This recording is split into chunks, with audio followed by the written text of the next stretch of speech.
você que está aqui mais uma vez me dando o privilégio da sua companhia em mais um sempre muito especial Cristocast. Se é a sua primeira vez aqui no canal, bem-vindo, bem-vinda. Eu sou Adriele Amazonas, anfitriã aqui do Cristocast. É uma alegria gigante receber você aí do outro lado. Mas eu já começo te recebendo e pedindo para você já se inscrever no canal. Se inscreve no canal, que dessa forma você vai receber as nossas notificações com outros tantos testemunhos. Hoje a gente está gravando o programa de 99. Olha só quantos testemunhos a gente já colocou no ar. Eu recomendo que você assista os outros também, mas vê depois. Primeiro você vai ver esse aqui, então já deixa o seu like aqui também, que é para a gente conseguir levar essa mensagem para outras pessoas. Também já te convido a pegar o link, manda para 3 pessoas que você ama ou para aquelas 3 pessoas que você sabe que estão precisando ouvir uma mensagem de Deus no coração. Hoje, quem sabe, o que vai ser conversado aqui com o meu convidado não vai tocar a alma de cada uma dessas pessoas, né? E aí você vai ser um canal de bênção, viu?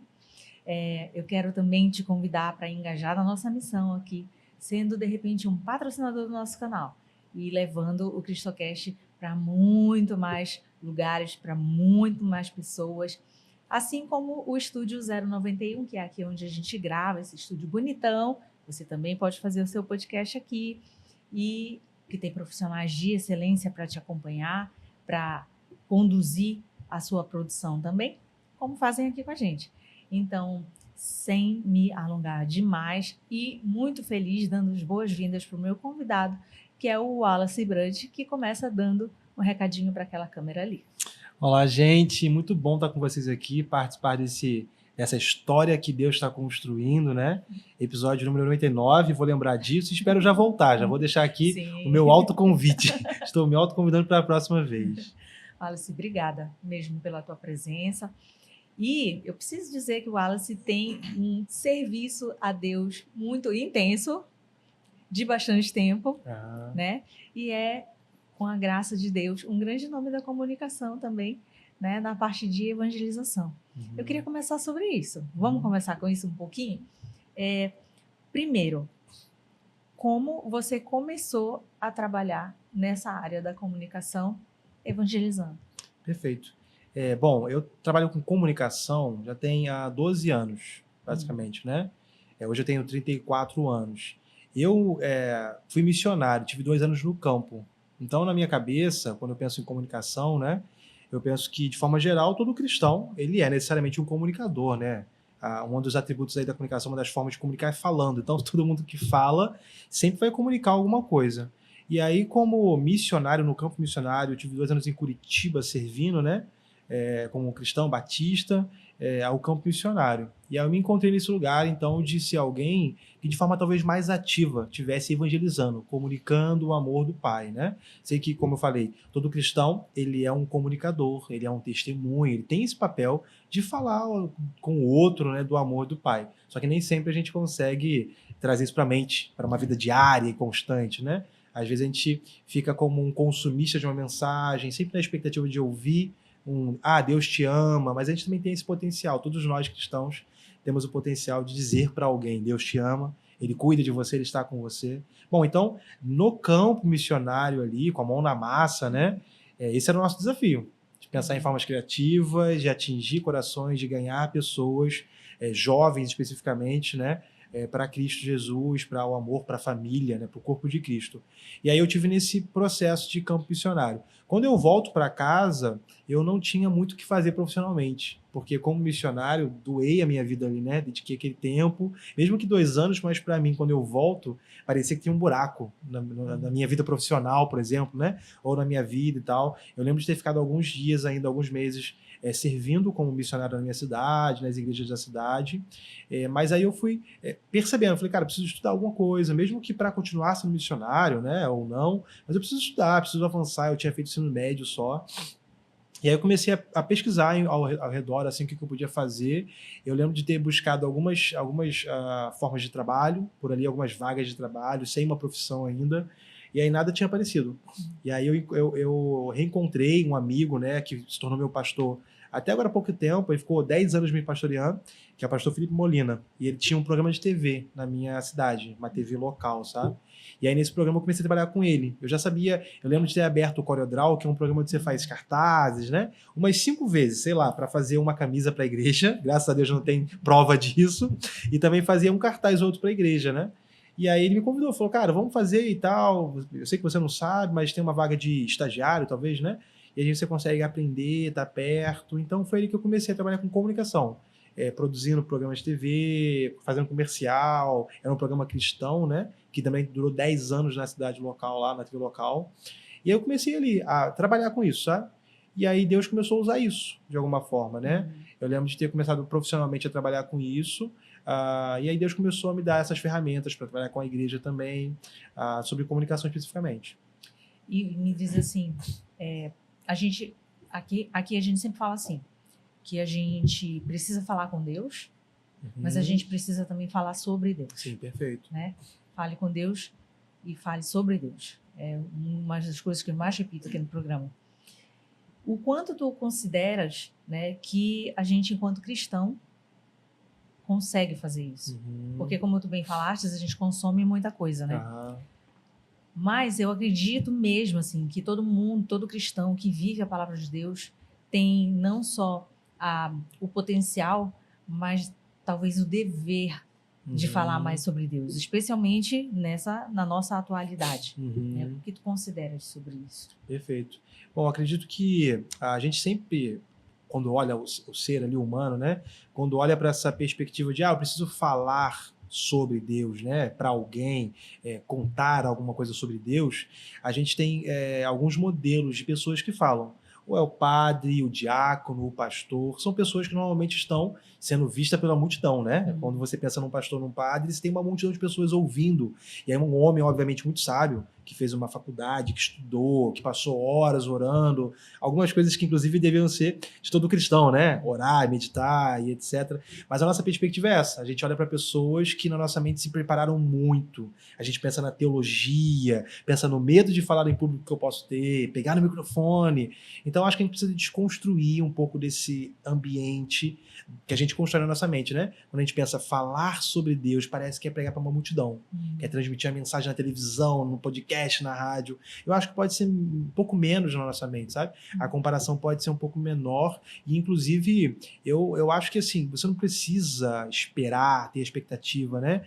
De ter se convertido, entregue seu coração, estudar anos, mesmo que não de teologia, mas meditar, estudar, sabe? Fazer vários cursos ou ler vários livros para falar sobre Deus, sabe? Eu acho que essa é a grande graça, né? Porque ele nos chama e quando a gente diz sim, eu quero fazer parte dessa família, do seu corpo, nesse tempo a gente é testemunha também. Então, se ele te chamou, você ouviu uma voz, você faz parte agora, ao mesmo ponto que você se torna família, se torna corpo de Cristo, você também já é uma testemunha. E aí, eu lembro, acho que Lucas falou sobre isso em Atos, né? Que é onde ele escreve Atos, ele está falando, olha, Teófilo, ao amigo, né? Estou escrevendo tudo aquilo que Jesus fez. Ou seja, de alguma forma, Lucas ele foi testemunho daquilo, né? Ou ele ouviu, ele viu os fatos, mas é sobre isso. Lucas, um médico, né? Ele consegue escrever o que Jesus tinha feito.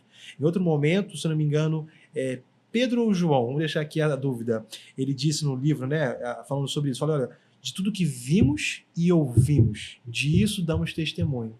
Então, a perspectiva não é sobre olhar para o Apocalipse ou para o Gênesis e tentar descobrir nas entrelinhas mistérios da vida de Cristo ou de Deus lá no passado. É sobre você. O que você é testemunho, do que você viu sobre você mesmo, sabe? Do que você pode dar testemunho sobre você. Então, de um homem, às vezes você está ouvindo aí, às vezes você antes era alguém quebrado pela vida e Jesus te reconstruiu. Seja testemunha disso. Cara, eu não sei os diversos nomes de Cristo em todas as línguas. Não sei o nome de Deus que cada homem chamou. Não sei a ordem bíblica. Não tem a ver com isso. Isso é uma coisa para um outro momento. O que você precisa saber agora, a raiz da sabedoria vai estar em você saber quem você era antes e quem você é agora. Depois desse encontro com Cristo, desse encontro com Deus, com o Espírito Santo. Então, se você der testemunho disso, vai ser o suficiente. Lembro de um homem Para você ver como é que a minha memória foge, tá tudo bem, entende? Mas eu lembro de um homem que foi o seguinte, ele foi curado da sua cegueira. E aí começaram a discutir, né? Nossa, mas quem que te curou? Eu não sei. Eu sei que eu era cego e agora eu vejo. Eu acho que é sobre isso, sabe? Então, às vezes, pode parecer estranho, mas preste atenção. Às vezes não é tanto sobre o conhecer a Cristo, mas é ter conhecido a si mesmo. Falar, cara, eu não sei quem me curou. Eu sei que eu era cego, agora eu vejo. E aí você, nesse processo, vai conhecer a Deus e a Cristo, o Espírito Santo. Quanto mais você conhecer, mais ferramenta você vai ter para falar sobre ele também. Aqui no CristoCast, a gente tem esse grande objetivo de trazer testemunhos, né? Então, eu também concordo, assim, de que realmente o que a gente precisa, às vezes, não é nem o conhecimento profundo dos mistérios de Deus, não é isso, mas é a sua experiência com Ele, né? O seu relacionamento com Ele. Acho que é isso que a gente precisa falar. Perfeito. E aí fala na fila do pão, na fila do banco, né? Tô no Uber, vamos falando de Deus, porque a gente realmente fala de muita coisa, todo mundo tem opinião sobre tudo, tem opinião sobre futebol, tem opinião sobre, sei lá, política, mas a gente fala pouco sobre Deus no nosso dia a dia, né? E penso que no momento que a gente vive da sociedade, quanto mais pessoas, né, se propuserem a, na sua simplicidade, falar um pouco mais de Deus, já é uma grande coisa. Né? É uma quebra de ruptura, porque o mundo hoje não quer que a gente fale, não quer que a gente pregue o evangelho. E está escrito que logo mais vai ficar pior, na verdade. Vai piorar. Vai piorar. Então, quando a gente tem essa visão de que vai piorar, a gente precisa aproveitar o tempo que temos. Não é? Como é que tu descobriu que tu poderias servir dessa forma, né, com a comunicação conforme tu fazes aí hoje e tudo? E tu imaginavas viver assim? Ou não? Foi naturalmente, Deus foi colocando na tua vida e foi acontecendo? Eu, quando me encontrei nesse lugar de comunicação, e aí a gente fez um paralelo aqui, a gente falou de comunicação do homem comum, todo dia comunicando o evangelho, vivendo isso, sabe? E aí tendo isso na ponta da língua, porque vive esse relacionamento, esse milagre, transformação.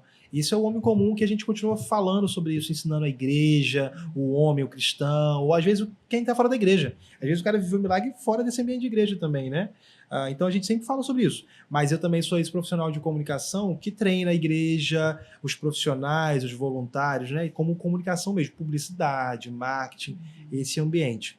E aí, trabalhando nesse ambiente, comunicação, publicidade, marketing, eu comecei a desenvolver também design, né? Criação e tal, estudei direção de arte. E aí me tornei um profissional. Eu era, então, um missionário, alguém que, antes, né, de ir para a missão, principalmente, sonhava ali em ser um pastor, em cuidar de pessoas, em pregar o evangelho, viver na igreja, para a igreja, sabe? Com a igreja. E aí fui como missionário, e aí fiz isso de forma mais intensiva, todo dia respirava só isso, dormia fazendo isso e acordava fazendo isso. E aí quando eu volto, eu entro nessa crise profissional. Falo, poxa, dediquei minha vida, né? 2 anos. Eu tinha meus 21 anos. Dediquei minha vida ao Senhor, foi 10% só, né? E aí, poxa, mas o que eu vou fazer agora? Amigos casando, terminando faculdade. E aí eu comecei a me desenvolver como profissional. Eu tinha, o meu sonho era muito pequeno, ou se é que eu tinha sonhos, né? Porque eu venho de uma família muito pobre, sabe? Quando você pensa em uma família pobre, então abaixo dessa família estava a gente escondido lá, sabe? O pai, eu não tive pai, criação de pai, eu sou do Rio de Janeiro, o meu pai, ele era envolvido com droga também, tráfico, e sumiu quando eu nasci, não sei se está morto, ou se está vivo, onde se esconde, o que faz da vida. Então eu cresci sem pai, né? A minha mãe precisou cuidar de mim e dos meus irmãos também, meus 2 irmãos. Ela teve um outro marido, meu padrasto, né? Que estava muito preso em vícios, drogas, e aí essa família desconstruída, sem cultura, aquilo que é o ensino básico, perspectiva básica. Então, quando a gente precisa sonhar enquanto criança, teoricamente, a gente sonha daquilo que a gente vê, que a gente vive, que a gente experimenta, né, ao nosso redor. Por isso que é muito comum uma criança sonhar em ser bombeiro, porque ela fica vendo desenho, um filme, e fala, nossa, que legal, um bombeiro. Então ela tem algum olhar para alguma coisa, né? E eu não tinha olhares, não tinha uma expectativa. Se me perguntasse o que era ser um pai naquela época, era aquilo que eu vivia. O que é ser um pai? Não estar em casa, porque meu pai estava fora. O padrasto era uma loucura, né? Então, eu nesse ambiente profissional não tinha muito o que sonhar. Eu sonhava, cara, eu quero ser um profissional. quero ganhar o salário mínimo, né? Eu quero, sei lá, quero fazer alguma coisa, quero poder comprar comida para casa. Eram os sonhos que você tinha nesse momento, né? Quero poder fazer, sei lá, botar alguma coisa no corpo, vestir uma boa roupa. Sonhos normais de todo ser humano que vive nessa realidade. E aí, o meu desafio era esse, ser profissional. Eu falei, cara, eu vou estudar. E aí comecei a me desenvolver como profissional. Comecei a namorar com a minha esposa hoje, né? Nós somos casados tem 10 anos. Eu tenho 3 filhos, nós temos 3 filhos. E aí eu lembro quando eu casei com ela era uma profissional nutricionista e já trabalhava num excelente spa na nossa cidade. Ganhava muito bem, alguns salários ela já ganhava. E eu era um estagiário que tinha um coração missionário. E aí eu falei, cara, preciso trabalhar. E aí eu lembro de casar, alguns meses se passaram, eu fui contratado para dirigir o marketing de uma loja de calçados, roupas, de multimarcas, né, na minha cidade. Eu falei, cara, que legal, vou ganhar um pouquinho mais. E aí passou um mês, fui demitido. Falei, nossa, caramba. E aí eu lembro que nesse momento da demissão, transição, eu fui convidado para fazer a comunicação, o marketing, ou a parte mais de design mesmo gráfico, de uma casa de show, de balada, show, né, música ao vivo e tal. E aí o salário era quase o que eu ganharia fazendo de casa, muito livre, né, empreendendo, quase que eu ganharia nessa loja. Falei, cara, incrível, oportunidade. Imagina se eu pegar 10 clientes como esse, o que todo empreendedor brasileiro sonha, né? Eu vou ficar rico. E aí eu comecei a trabalhar com isso. Essa foi uma grande mudança na minha vida. Porque pensando esse trajeto, né? Alguém que sonhava em ser um pastor, missional, sempre envolvido, foi para o campo missionário, volta a estar perdido profissionalmente. Eu comecei a divulgar aquilo que na minha realidade, na minha cidade, para o meu público ali, ou para as pessoas da minha cidade, era uma perdição.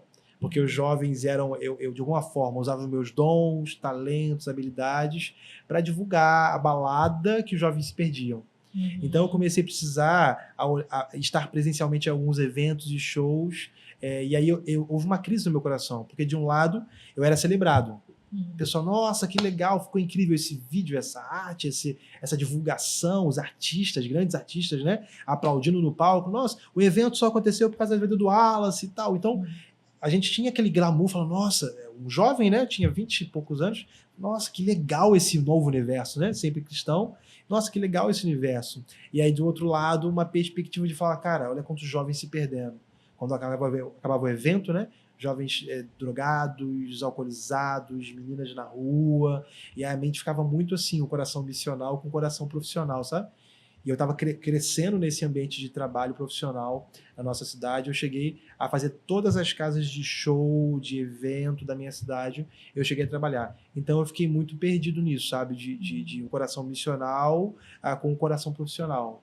Perseguindo aquele sonho básico de conseguir ter um recurso financeiro para manter uma família. Isso foi um grande desafio para mim. E qual foi, assim, o ponto de decisão? Porque daí chega um momento que tu precisa tomar uma decisão. Isso aconteceu na pandemia. Eu sei que a pandemia para muitas pessoas, né? E é engraçado falar da pandemia, né? Mas passaram já uns 5 anos, né? Só que para muitas pessoas tiveram alguns restarts, algumas pausas, alguns stops, para muitas pessoas de forma diferente, né? Muita gente perdeu negócios inteiros, empresas inteiras, perdeu famílias inteiras. E para mim foi isso em particular. Foi o tempo onde tudo que eu tinha, e nesse tempo da minha vida, a gente já estava vivendo uma crescente financeira, as coisas melhoraram, eu comecei a ser bom, assim, me dedicar, sabe, a correr atrás, a ter esse sonho realizado diariamente, sabe? Mas ainda muito longe da perspectiva que eu vivo hoje. Para mim era um sucesso, falei, cara, que legal as coisas que eu estava fazendo, né, dando certo, mais perdido nessa. Eu cheguei a sair da igreja para viver isso durante alguns meses, sabe? Brigamos em casa, relacionamento, porque eu queria estar no show, no evento, ser celebrado, esse glamour jovem, esse aplauso para mim, sabe? Para minha criatividade, para minha criação. E aí a minha esposa, de forma muito sábia, disse, não, cara, isso não é legal, não acho legal isso, você ir sozinho. A gente já tinha um filho nesse período, né? E aí vivemos essa crise. A pandemia aconteceu nessa crise. E aí todas as casas de show do Rio ali fecharam, todas elas fecharam, né? Com lockdown, sem as pessoas poderem sair de casa e etc. Então todos os meus clientes foram a zero. Todos os clientes. Eu lembro que a gente estava estável e aí no mês seguinte, aquele desespero. Não tem mais nada. a empresa, como se tivesse perdido uma empresa, né? Sim. Não tem mais nada. E a gente vivia, os tempos se convergiram, né? A gente via essa crise familiar, essa crise cristão missional, a gente já estava nesse processo de retorno para, sabe, para essa vida, essa mentalidade missional, de cristão mesmo. E aí a gente conseguiu parar, respirar e pensar sobre isso. E aí eu penso que esse sonho, né, eu não sonhei com o que eu vivo hoje. Com a perspectiva que a gente tem sobre o nosso trabalho, com o que a gente tem feito hoje, tocando a nação brasileira. Eu só disse sim para uma voz que eu ouvi. Eu entendi, sabe? Alguém me disse, falou, Wallace, por que você não vai para o digital? Você é um bom designer, sabe? Cria alguma coisa para o digital, um curso, um material, não sei. Eu falei, cara, se é para criar algo com o meu dom dessa vez, eu vou fazer algo que glorifique o nome de Deus. Eu vou devolver para ele toda a honra, toda a glória.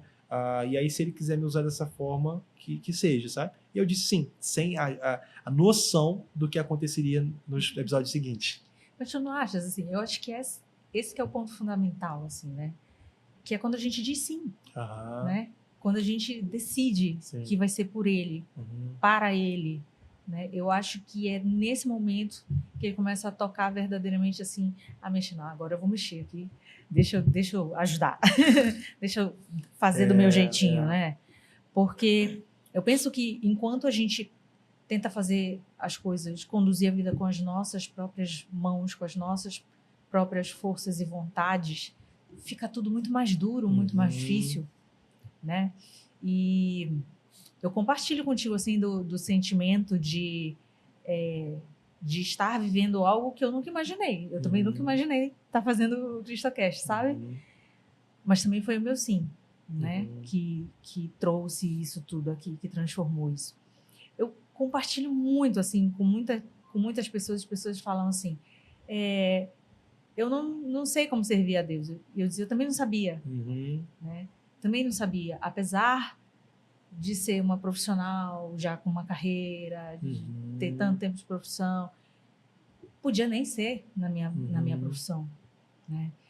Mas o que faz a grande diferença, eu acho que é o sim. Que a gente dá, né? Tu viestes tu já falou mais ou menos sobre a tua família, assim, mas era uma família cristã?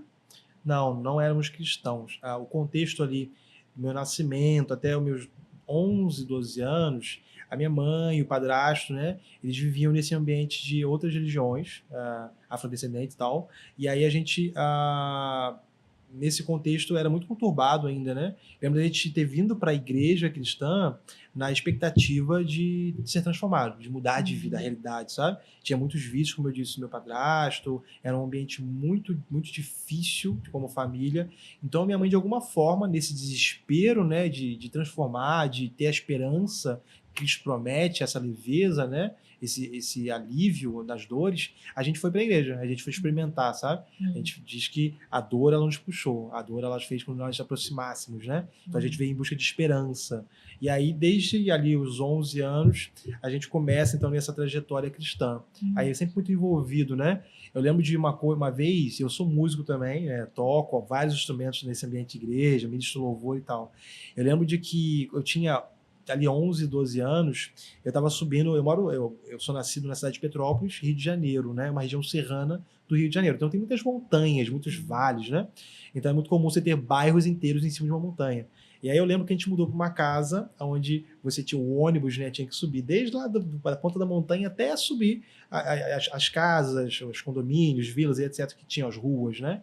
E aí no segundo ponto tinha uma igreja recém-inaugurada, uma igreja batista, que tinha uma bateria linda, incrivelmente linda, vários pratos brilhando, sabe? E as portas estavam todas abertas, assim, igreja numa garagem, estava começando ainda, né, a se reunir.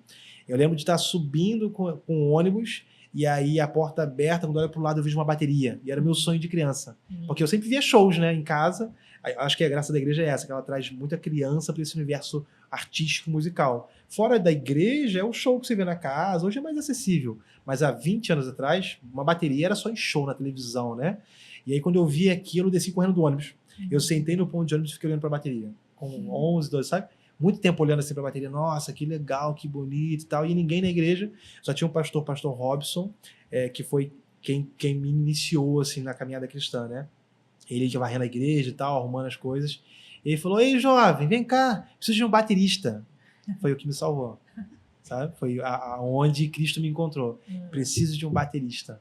E aí eu lembro de ter começado nesse contexto, e aí eles tinham mensalmente ação social no bairro, né? E aí tinha um dos melhores bateristas da cidade, era um cristão, e tocava nessa ação social. Então eu estava sempre perto, aprendendo com ele, fiz aula com ele, dos melhores bateristas da cidade, sabe? Da minha cidade.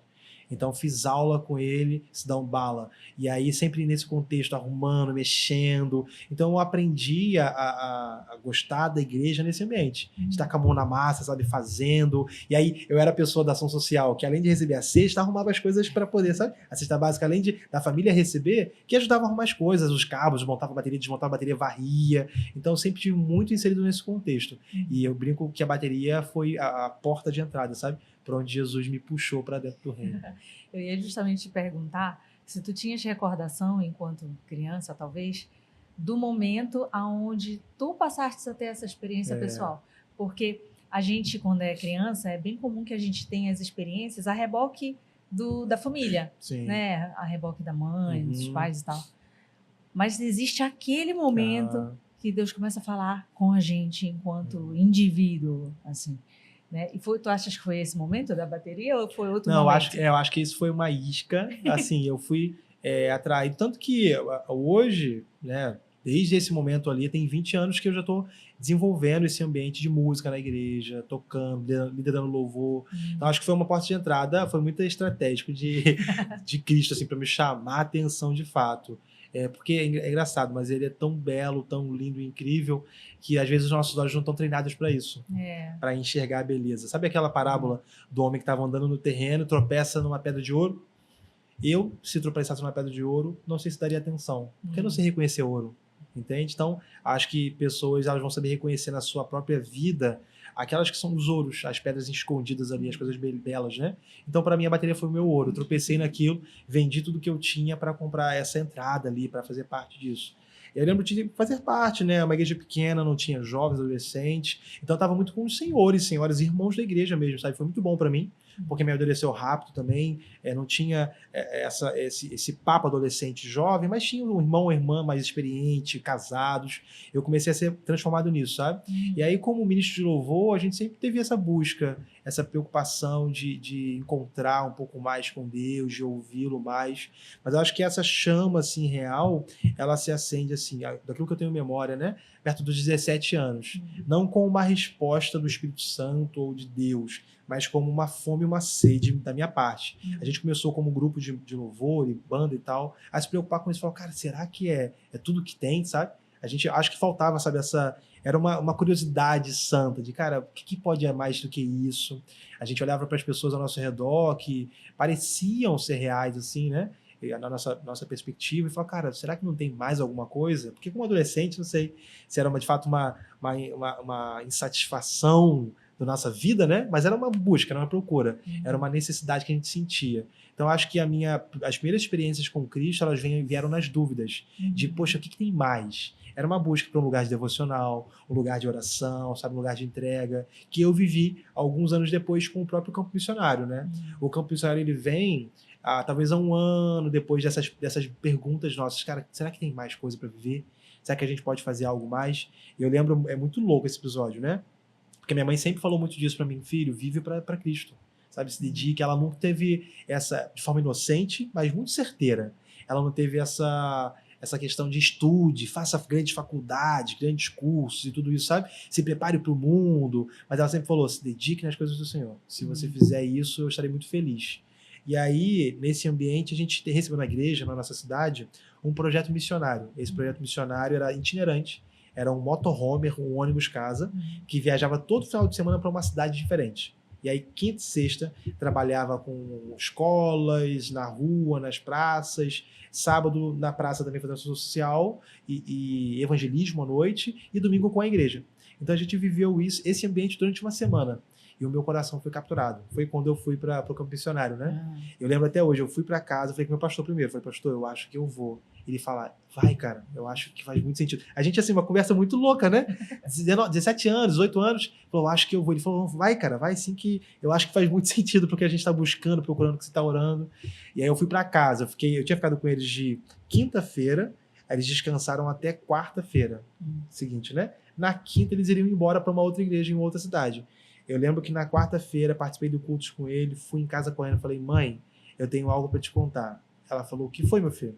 Falou, eu vou ser missionário. Ela, meu filho, pois suas malas estão prontas. que Olha que lindo. loucura. A minha mãe já estava com as malas prontas e ela me liberou, assim, sabe? Me abraçou, liberou. E aí passaram-se 2 anos servindo em missões, sabe? Então eu acho que nesse processo, a minha experiência ali de profundidade com Deus, ela se iniciou talvez num ano inteiro ou mais de uma dúvida profunda. Será que não tem algo a mais para viver, sabe? Será que eu posso fazer alguma coisa a mais, viver uma experiência mais profunda? E aí fui parar no campo missionário como resposta a isso. Eu acho que essa busca sua é uma busca minha também. Eu acho que assim começou isso tudo, né? É a questão de fazer algo a mais. Assim. Eu tinha muito essa inquietação de achar uma forma de servir a Deus, era o algo a mais, assim. Eu pensava, não pode ser só isso. E ao mesmo tempo eu achava que eu não tinha capacidade de fazer nada que agradasse a Deus, entendeu? Eu vivia ali uma dúvida muito grande também. E acabou que ele veio e me conduziu, né, da forma correta. Mas aí, quando a gente começa a viver isso, como é que a gente percebe a ação de Deus no nosso dia a dia? Tá, legal. Eu acho que assim, pra gente não criar também uma crise na mente das pessoas, porque de fato é uma crise histórica no Brasil. Estou fazendo missão quando eu sou um pastor, talvez hoje quando eu tenho um podcast cristão, sabe, que vai... Mas eu acho que o padeiro pode ser missionário, a costureira, sabe? Sim, o homem comum do dia a dia, o homem e a mulher que será extraordinário também nesse ambiente, pode se tornar um cristão missional sem nenhum problema. E aí eu acho que o desafio, eu acho que é aquele sim que a gente falou. Uma coisa é você construir um profissionalismo. Eu sou um advogado porque eu tenho sonhos e ambições, e nada contra ambições, eu tenho minhas ambições, mas eu tenho as minhas coisas, sabe? E aí, é engraçado que possivelmente as suas coisas podem ser também sonhos de Deus para você. As ambições que você tem para você podem ser, só que você de alguma forma não consegue direcionar isso para dizer, Deus, eu estou dizendo sim para uma missão. Eu seria um ótimo cristão, atuarei na advocacia para a honra e glória do teu nome. Eu acho que tem uma percepção por trás, sabe? De entrega, de, cara, eu sou um bom advogado, glória a Deus. Não, eu sou um bom advogado porque Deus quis, Deus permitiu, Deus me capacitou. Eu acho que as coisas se invertem, né? E aí quando a gente começa a caminhar nesse primeiro princípio de, cara, a inversão, né? Eu costumo dizer para os criativos com quem eu dou aula, palestra e tal, para o designer, fotógrafo, videomaker, por exemplo, né? Não é essa linguagem poética, fiz uma bela foto e aí, nossa, que legal, parabéns, para a glória de Deus, sabe? Aquela coisa que, eu não sou soberbo, eu sou humilde, para a glória de Deus. Não, cara, se não fosse Deus, eu não conseguiria fazer isso. Tem um amigo meu que ganhou alguns prêmios aí, o Felipe Eires. Ele fotografou muito na Índia, era um missionário, fotógrafo, excelente fotógrafo, está na Índia. E aí ele fez uma foto, parece que de uma criança, não me lembro, mas ele fez uma excelente foto e essa foto lhe deu um prêmio com alguns produtores de Hollywood lá, um prêmio famoso de Hollywood. E aí a pergunta desses produtores era, cara, como é que você consegue, no meio de tanto caos na Índia, encontrar tanta beleza? Ele falou, você não conhece o meu Deus. É o que ele faz, é tudo que Deus faz no meio de caos, encontrar beleza. Ele começou o mundo quando ele era sem forma e vazio, sabe? Então, olha o quanto, né? O próprio homem que olhava para o caos da Índia percebia, cara, é impossível um fotógrafo fazer o que você faz. Falou, não, cara, porque eu tenho um Deus que guia os meus olhos, guia a minha mão. Então, acho que tem muito a ver com isso, uma percepção profunda de mesmo que não quer dizer que você tem que mudar. Nossa, agora tem que ser missional, um cristão de verdade, pregar o evangelho.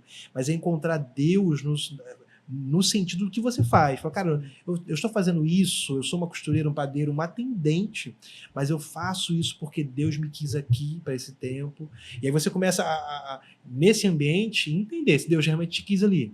Porque pode ser, e só pode ser, que não seja isso ainda. Ou pode ser que sim, seja isso, sabe?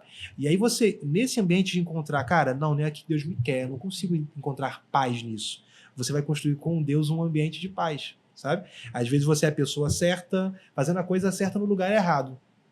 E você consegue corrigir isso, sabe? Mas eu acho que nessa percepção de entrega para Deus, falar, Deus, eu estou disponível, eu quero participar do que você está fazendo. Tem algo que eu costumo dizer bastante, assim, né? Que não é sobre fazer alguma coisa, é sobre participar do que o Espírito Santo está fazendo. Porque Deus está sempre em movimento, né? O Espírito Santo está sempre trabalhando e fazendo. Então, não é, eu quero ser missional e pregar o evangelho no meu dia a dia para todo mundo. Como fazer isso? Não, é como o Espírito Santo já está fazendo. Já tem as pessoas certas, né? Que às vezes você, que é atendente, já tem as pessoas certas que vão no seu negócio, onde você trabalha, que o Espírito Santo já está trabalhando. Então, se você tiver consciência de não sou uma atendente, sou uma cristã que estou atendendo, e o Espírito Santo, como você quer me usar hoje? E aí, um bom dia pode mudar a vida de alguém. Jesus mudou uma cidade inteira pedindo água para uma mulher. Falou, me dá de beber. E aí aquela crise com a mulher samaritana, ela fala, se você é judeu, me pedindo água para beber. Aí Jesus, não, se você soubesse quem eu sou, me pediria a você. E aí ela viu que ele era o profeta, perguntou onde adoraria. No final das contas, ela não teve tempo de se converter. Ela só saiu correndo e disse, gente, eu encontrei alguém que é profeta. Ele é o filho de Deus.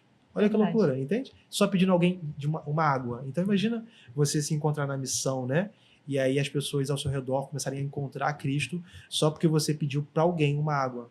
Então isso pode acontecer com você, sendo atendente ou sendo atendido. Me dá um cafezinho, por favor. E imagina um sorriso que toque a alma de alguém, sabe? Que possa, aquela pessoa de alguma forma, olha, você me pediu um café, mas eu senti tanta paz. Acho que a vida precisa mais disso, né? Desse dia a dia nosso. E quando a gente busca ter esse relacionamento com Deus, né, na nossa prática do dia a dia, a gente precisa tentar refletir a Cristo também, né? Nas pequeninas coisas do nosso dia a dia. No tratamento com o irmão, né? O tratamento com os desconhecidos, até como a gente trata os animais, até, enfim, na caridade, né? No acolhimento. Enfim, existem diversas formas de você servir. Eu queria te perguntar também, assim, tu vives um caminho, né, que Deus te colocou nele. Por que é que vale a pena crer em Deus?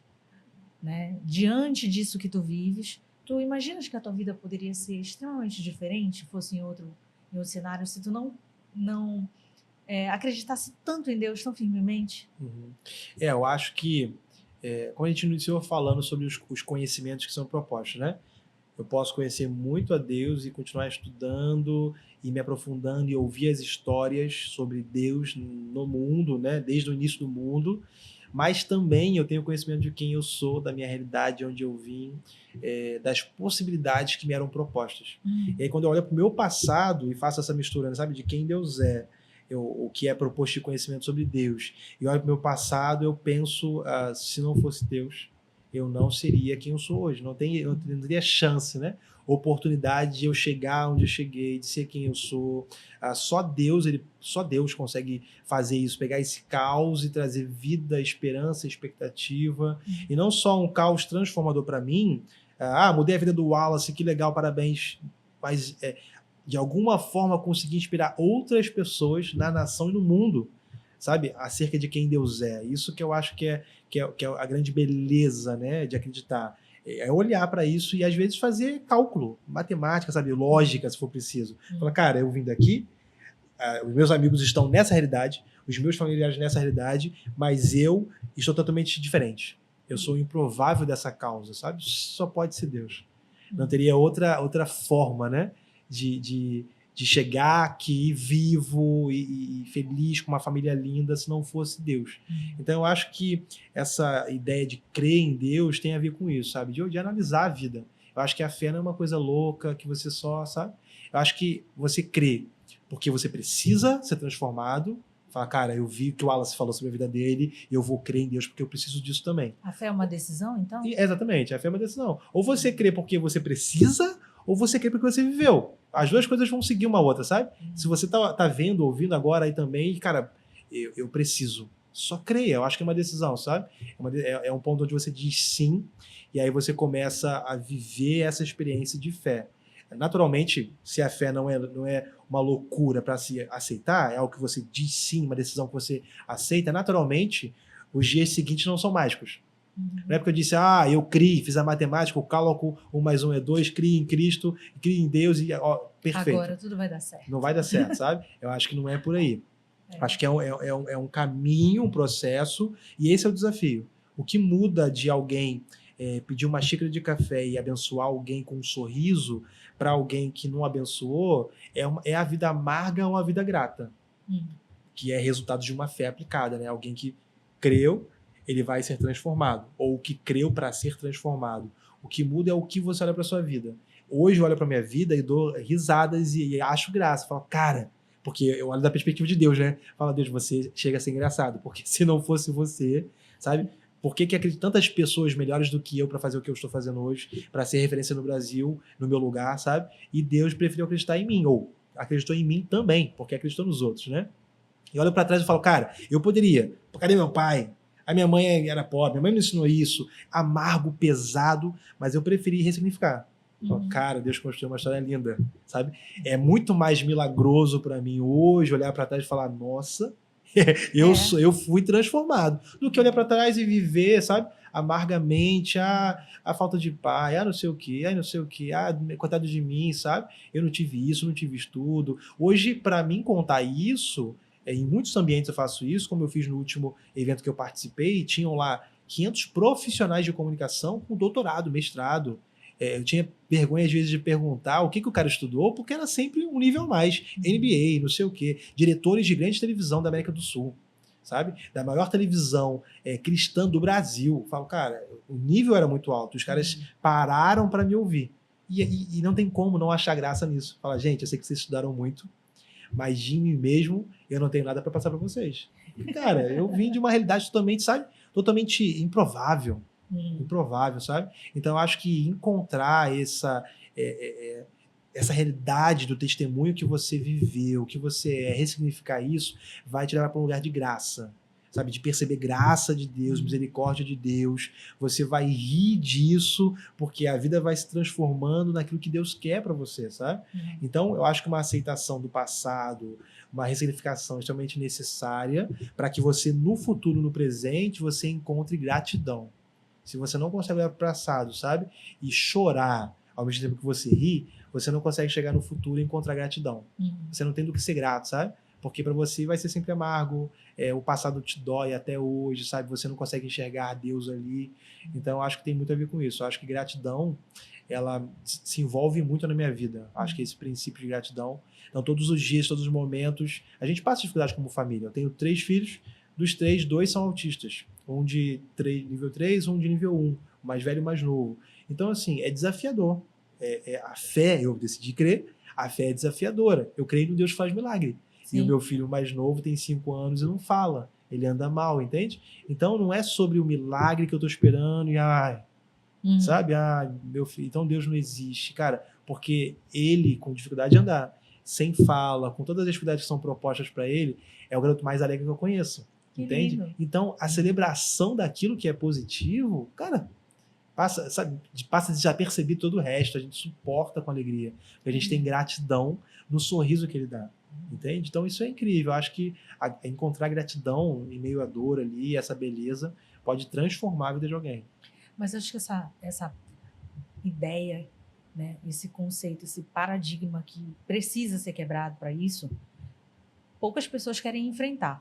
Porque vejo assim que as pessoas querem apenas a felicidade, aquele conceito hollywoodiano de felicidade, né? Querem apenas a vida.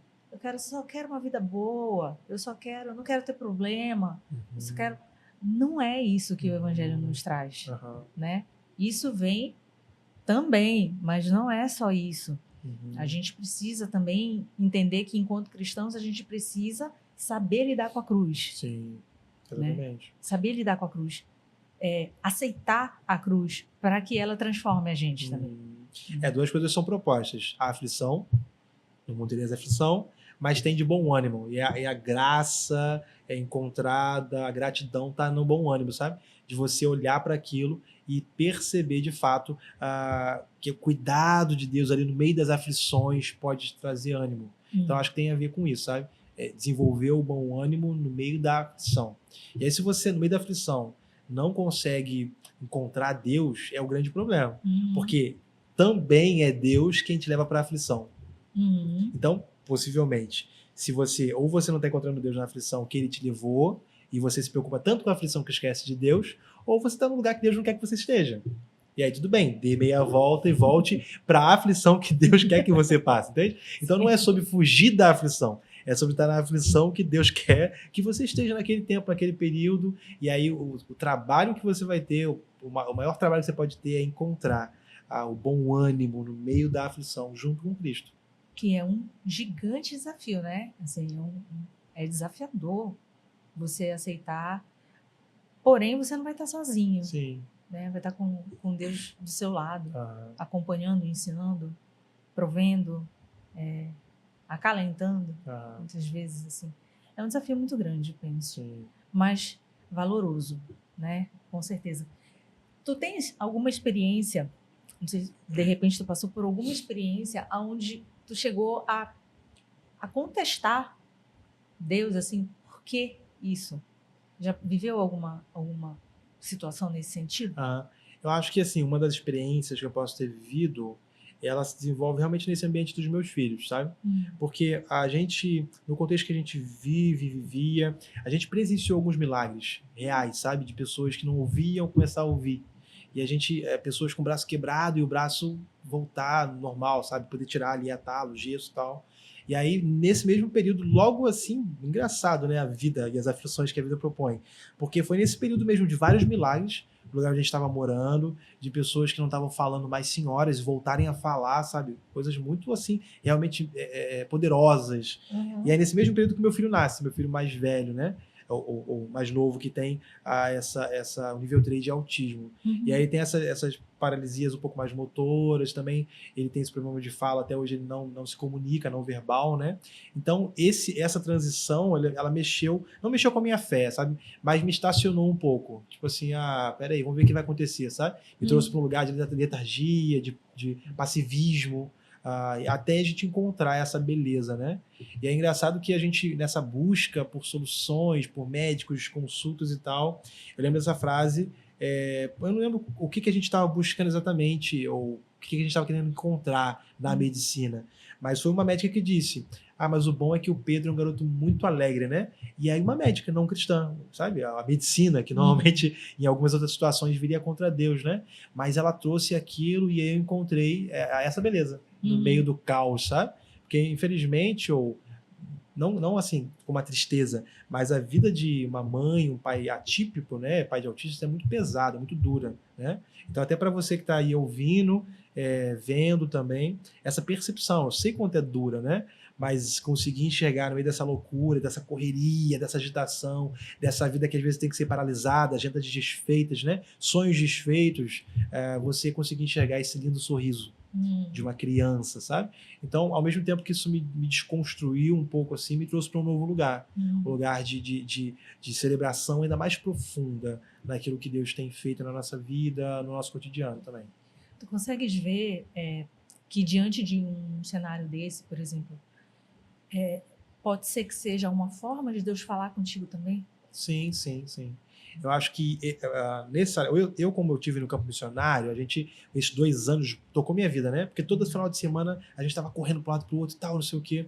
Eu acho que essa transição das crianças e também esse cuidado familiar me trouxe para casa de novo, sabe? Real, assim.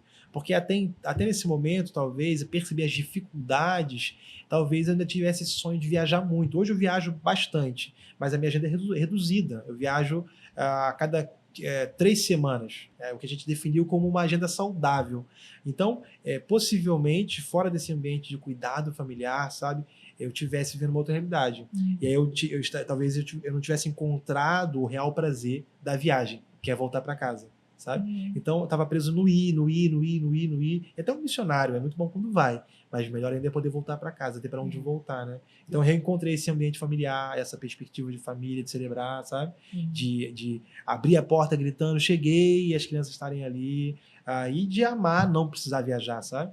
Porque, às vezes, o ser humano encontra lugares de fuga, né? E talvez o perigo fosse esse, de começar a viajar tanto, onde isso seria a minha vida. E voltar para casa não seria a minha vida principal, sabe? Sim. Seria um lugar de fuga. Então, é bem dentro disso.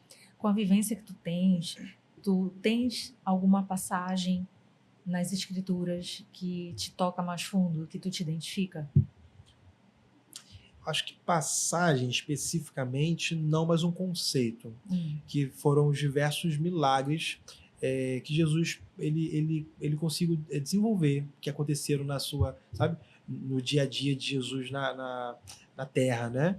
Eu penso que, eu trago para mim, tento entender, né, uma ideia, que talvez o poder principal de Jesus não fosse o poder para fazer milagre, para curar o cego, o paralítico e etc., mas o dom, o poder de enxergar o outro. Sabe? Então eu sempre vejo Jesus olhando para o outro, enxergando o outro. Então não era sobre o milagre produzido. Tanto que ele pergunta, o que você quer que eu te faça? Sabe? Ele queria ver o outro, ele já viu o problema, Sim. Ele já vinha a dor, sabe? Então acho que isso me ensina muito, sempre eu penso nisso e me ensina muito meditação para mim. Se eu estou enxergando o outro, sabe? Ou será que eu só estou enxergando o problema do outro? Eu entendo isso, por exemplo, uma vez aconteceu, em Curitiba, a gente foi levar comida para uma pessoa na rua, em situação de rua, sabe? E aí tava perto do Habib's, lá em Curitiba, né? E aí o cara falou assim, eu queria comer uma esfirra do Habib's, porque eu enxerguei a dor do outro, sabe? Eu não perguntei ao outro, o que você quer que eu te faça? Então eu aprendi muito com Jesus nesse conceito, de não ter o dom ou a proposta programada e quadrada, vou ajudar o outro, vou pregar para o outro, mas enxergar o outro, sabe? O que você quer que eu te faça? Eu acho que mudou a minha perspectiva assim, missional, missionária, evangelística também. Aqui no programa a gente tem um público que talvez esteja com o coração frio, vamos dizer, né, na fé. O que tu falarias para uma pessoa nesse sentido? Como voltar para Deus? Perfeito. Eu acho que o grande desafio para você aquecer o coração é a decisão que você precisa tomar, sabe? De voltar. E não é fácil. Talvez seja a coisa mais difícil do mundo você encontrar Deus. Por mais de que ele esteja em todos os lugares, ao mesmo tempo que ele está numa igreja, está numa casa de prostituição, está num baile funk, porque o espaço não contém quem Deus é, o tempo não contém quem Deus é. Por isso que ele está ontem, está hoje e está amanhã também. O mesmo Deus, não como nós, né? Então, ao mesmo tempo que é uma coisa que deveria ser muito simples, encontrar Deus porque ele está em todo lugar. É desafiador porque ele não se mostra para qualquer um. Deus, ele vai sempre ter amigos, e não é que ele faz seleção de pessoas. Você é meu amigo e você não. Mas amigo de Deus, ele vai ser a pessoa que, além de ouvir a voz de Deus, ou pelo menos ler, porque às vezes ouvir, né, parece algo muito... Mas às vezes isso aqui é ouvir a voz de Deus, é ler a Bíblia e seguir aquilo que as Escrituras ensinam, né? Então você começou, o primeiro passo, a se tornar um amigo de Deus. Claro que isso não vai te impedir de encontrar Deus, aquecer seu coração, mas é desafiador. E o desafio é você desenvolver uma rotina para encontrar Deus, sabe? Então pode parecer incrível e lindo se você conseguir orar durante 5 minutos. Nossa, que legal, mas Deus ainda não está ali, sabe? Talvez você vai ser tocado, seu coração vai se aquecer, falando, uau, mas ainda não é quem Deus é. Tem um caminho que se você percorrer com constância, com dedicação, sabe? E aí não é para você achar que tá mais difícil. Nossa, mas é mais difícil do que parecia. Não é isso. É como eu disse, você pode em 5 minutos encontrar Deus. Fala, nossa, que legal. Mas tem algo ainda mais de Deus na constância, no longo prazo. Então o desafio não é, vou orar rapidinho ali para encontrar Deus. O desafio é ser constante, é ser fiel. E aí você vai encontrar maiores porções de quem Deus é, uma maior satisfação de quem Deus é. Então, homens que arriscaram a fazer isso, eles nunca voltaram atrás. Eles arriscaram orar mais do que 5 minutos, sabe? Ter uma relação um pouco mais profunda. Homens que ousaram fazer isso mudaram o mundo. Eles escreveram histórias que são contadas até hoje, sabe? Homens que ousaram viver isso, essa experiência mais profunda com Deus, eles morreram como mártires sem se preocupar. Eles deram sua vida, a vida dos seus filhos, das suas esposas como mártires e não se preocuparam. Então, eu acho que existe um lugar secreto, né, que a gente pode se dedicar, se lançar um pouco mais. É desafiador. Então, eu quero aquecer meu coração, ter um pouco mais de Deus, ter uma rotina. E eu acho que é um grande problema para o ser humano hoje, né? Porque o ser humano está péssimo de rotina. Nós estamos péssimos de planejamento, de organização, de ser constantes. Então, é muito louco, porque para o final dos tempos existe essa expectativa de que a gente chegue mais perto, para o coração não se esfriar, né? Para o coração não se apagar. E aí a coisa mais difícil para a gente hoje é essa, é ser fiel à nossa palavra. Vou orar, acordar e orar de verdade. Vou ler a palavra. A gente não é fiel à nossa própria palavra, né? Então, se a gente conseguir uma rotina clara e simples a longo prazo, cara, eu vou ter 5 minutos por dia com Deus durante um ano inteiro. E tudo bem. Possivelmente, em alguns dias você vai ser capturado para mais perto, vai ficar 6 minutos. Nos outros dias você vai esquecer de orar, mas seja constante, sabe? Se você falhar hoje, comece amanhã de novo. E tá tudo bem, não tenha crise com isso. Wallace, para a gente começar a encerrar, infelizmente, eu vou te fazer uma provocação do bem que a gente sempre faz aqui no programa. Você me responder, certo? Deus existe e eu posso provar. Deus não existe. Eu não posso provar. Deus sustenta todas as coisas que existem. Deus criou todas as coisas que existem. E tudo que existe foi criado. Então Deus ele está além da existência. Deus não existe, mas eu posso provar. Esse Deus que está além da existência, você que está vendo agora aí, se você respirar fundo, mas fundo mesmo, talvez precise fechar seus olhos ou não, mas se você respirar fundo, eu tenho certeza que por um segundo, talvez, por um milésimo, se você der atenção, você vai senti-lo. O seu coração vai aquecer por um segundo. Talvez seja aquela chama que vai te levar para 1 ano, 2, 10, para o resto da sua vida de dedicação, em oração, meditação. Então, Deus não existe. Está tudo bem. Porque tudo que existe foi criado por Deus. Tudo que existe dá glória a Deus. Tudo que existe é sustentado por Deus. Mas nós podemos provar com a nossa vida. Tá vendo? Eu gosto dessa pergunta porque sempre são respostas completamente diversas. Assim. Imagino. Eu adoro fazer essa pergunta. Wallace, obrigada pelo teu tempo aqui com a gente. Me dê sua mão aqui, que aqui a gente termina assim, para a gente poder orar junto. Amém. Né? Muito obrigada pela tua presença, pelo teu tempo e pela confiança de vir aqui no programa com a gente. Que o Espírito Santo abençoe muito a sua vida, a sua jornada, seu serviço, viu? Você e sua família toda. Que você continue sendo muito usado por Deus. Amém. Viu? Obrigada por vir.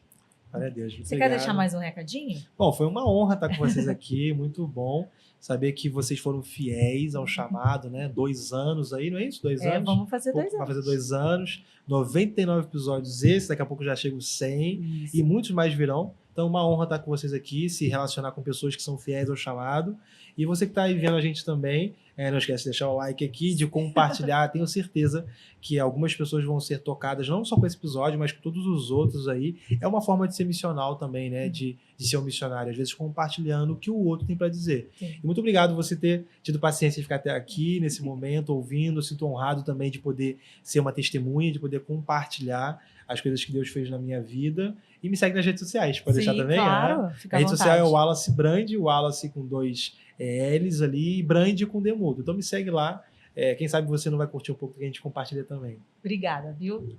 Gente, então, vocês ficarem até agora conversando com a gente. Eu sei que você estava debatendo com a gente, trocando ideia, mas obrigada por acompanhar. Fico muito feliz. E é como o Wallace disse, fique atento, porque Deus pode realmente querer transformar a sua vida do jeito que Ele quer, não do jeito que a gente quer, viu? Isso faz muita diferença também.